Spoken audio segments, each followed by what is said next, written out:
Despite his popularity, Batman is one of the most misunderstood characters in recent media, with an unfair amount of criticism against him. So much so that many of his stories are centered around exploring the various issues people often take against the Caped Crusader. There is the common criticism against vigilantism as a concept, where someone shouldn't be operating outside the law or taking justice into their own hands, since their actions may undermine the legal system and due process.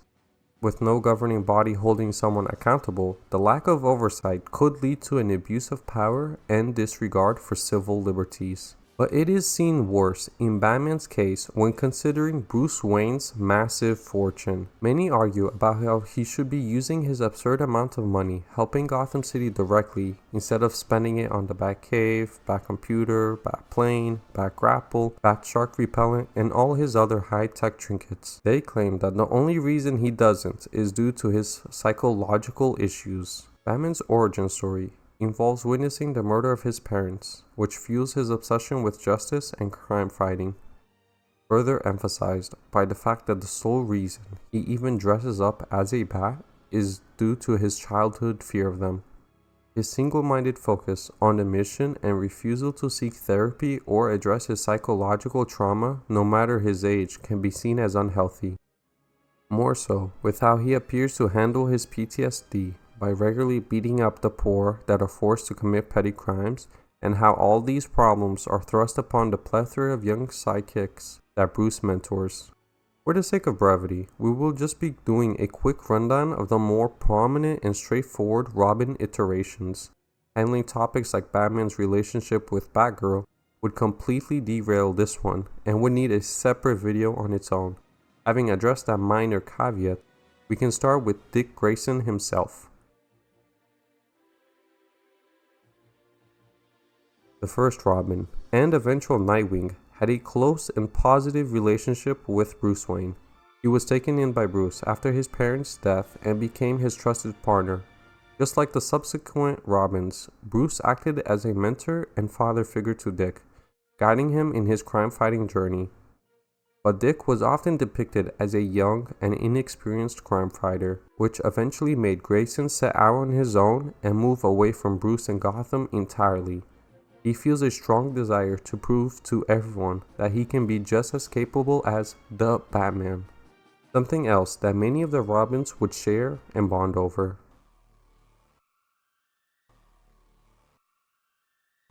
The second Robin, Jason Todd, had a more strained relationship with Bruce. Initially, Jason was a troubled youth who Batman took under his wing, but their dynamic was constantly marked by conflicts. Jason was more impulsive and aggressive, often clashing with Batman's more disciplined approach. Ultimately, Jason's fate took a dark turn when he was killed by the fans.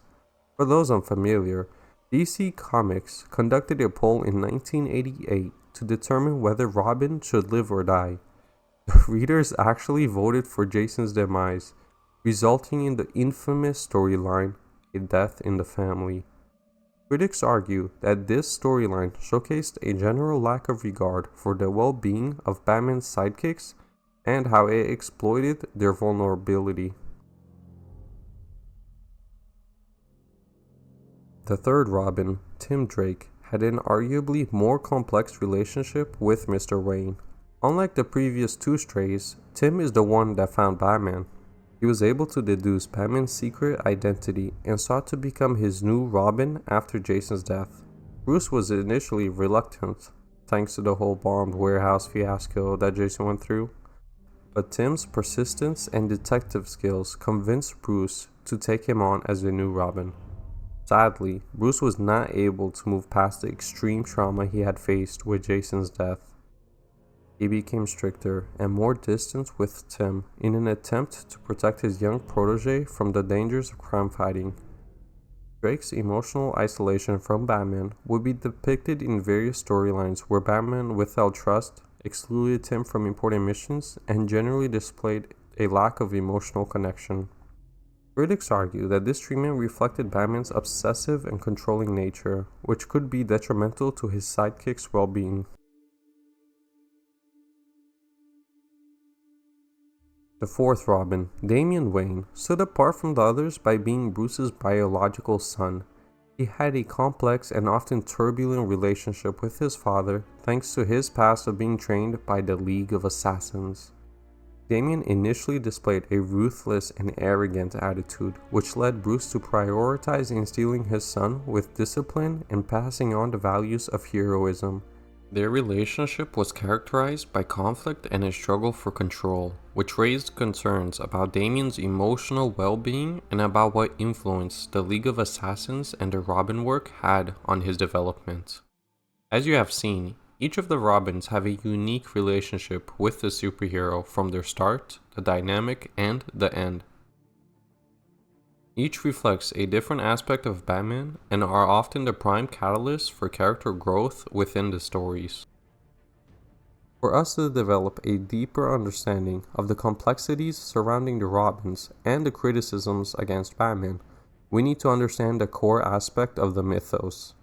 Batman's most highly debated topic, the strict no-kill policy. It is often present throughout his long history in comics, movies, shows, and is usually the source of the larger conflicts and themes presented across the various media. It is the essence that everything in Batman is built on. It is important to note that different interpretations of Batman may vary slightly in their portrayal of his no-kill rule. However, the underlying principle of Batman's aversion to taking lives remains a core aspect of his character. Without further ado, let's first look at the main critiques about how this self-imposed rule impacts the people of Gotham.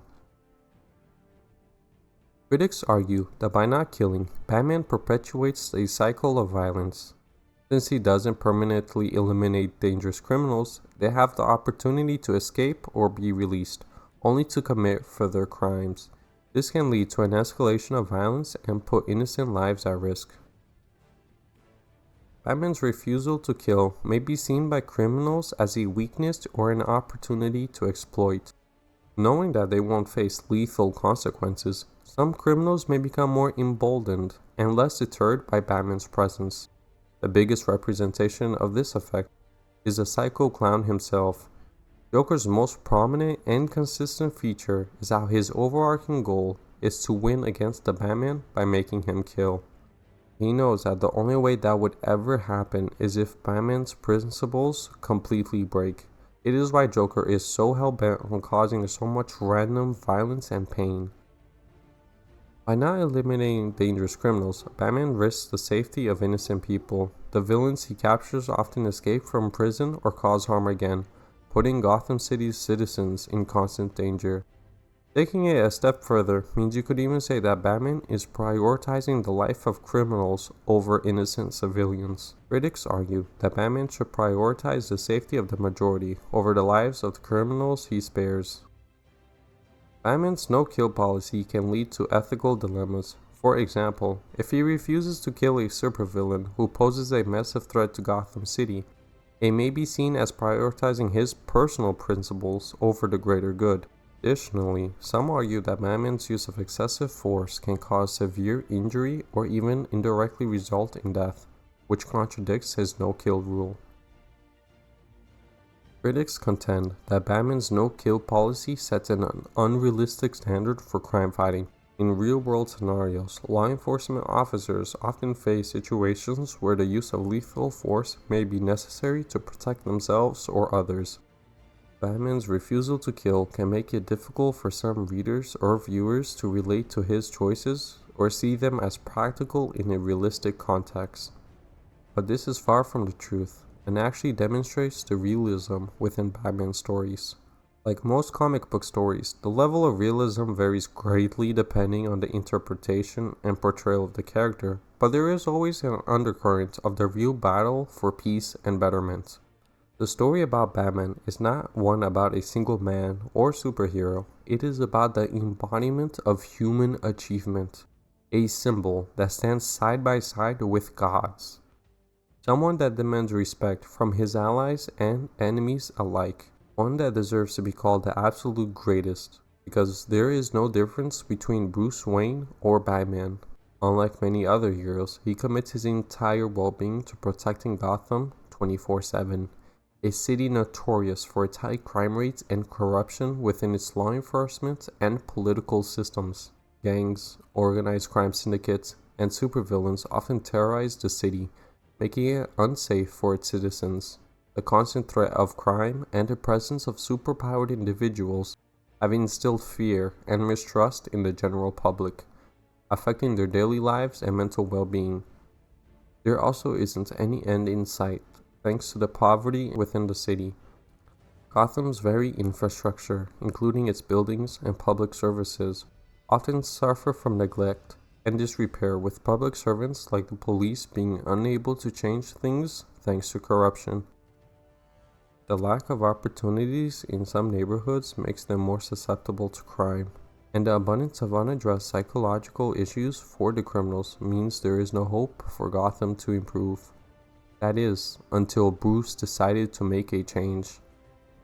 It is often overlooked by both consumers and creators how much public work the CEO of Wayne Enterprises actually does. This oversight of an integral part of his character is why there is so much unfair criticism against Batman. More than the nightly crime fighting, a true reflection of the commitment to his ideals is how he uses his wealth and influence to make a positive impact on society. He improves the lives of the people of Gotham City and beyond, particularly those affected by crime, poverty, and social issues. Some of the notable philanthropic endeavors attributed to Bruce Wayne include: Bruce Wayne established the Wayne Foundation, a charitable organization aimed at supporting various social initiatives, community development projects, and humanitarian efforts. The foundation funds and collaborates with different programs that tackle issues such as poverty alleviation, education, healthcare, and job training. Wayne invests in orphanages and children's homes to provide a safer and nurturing environment for the city's vulnerable children who have lost their parents or caregivers due to crime or unfortunate circumstances.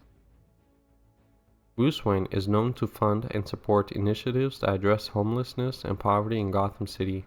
His efforts aim to provide shelter, vocational training, and resources to help individuals transition out of homelessness and poverty. Wayne funds educational institutions. Schools and scholarships provide access to quality education for underprivileged youth in Gotham City, empowering them with opportunities for a better future. He contributes to medical research and provides financial aid to hospitals and clinics to improve healthcare services and mental health facilities for the citizens of Gotham. Wayne Enterprises plays an active role in funding disaster relief efforts in Gotham City and other regions affected by natural disasters or large-scale emergencies. When considering all this work done by Bruce Wayne, one has to wonder why he bothers dressing up as a bat each night. There's the practical answer that stories following Philanthropy aren't as entertaining as the fantastical fight of a vigilante.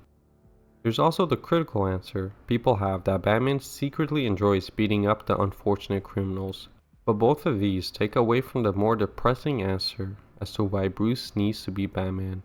A sad reality that one man alone, or even hordes of money, can't fix society's various problems.